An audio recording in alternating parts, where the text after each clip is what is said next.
Right now, we're in a place of anger, and anger has to come out. Think of it like having a fight with someone you love, your spouse, your boyfriend, your girlfriend, a friend, right? Where you have a relationship, it's a sibling, right? You have a relationship where there's no getting out of this relationship.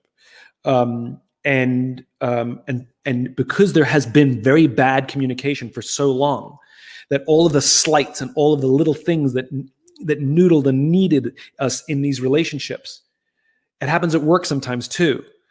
Somebody's always cutting us off in a meeting. Somebody's constantly interrupting us. And eventually one day we just lose it. We slam our hand on the desk and we say, will you just stop interrupting me? And there's a fight and there's anger. And then all it takes is one person, either party, to listen and try to understand where the anger is coming from. And then there's a dialogue. And then both parties start listening.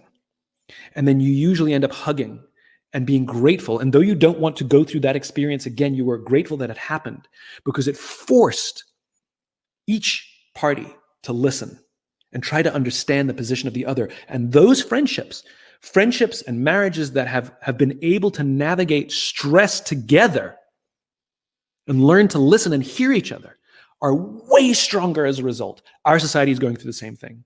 We have to allow for the letting of the anger. You can't, when somebody slams their fist on the table, the worst thing we can do is say, that's not going to help. There's a process to this. And what it takes now is for people to start to try and understand, and either party, it can come from either side.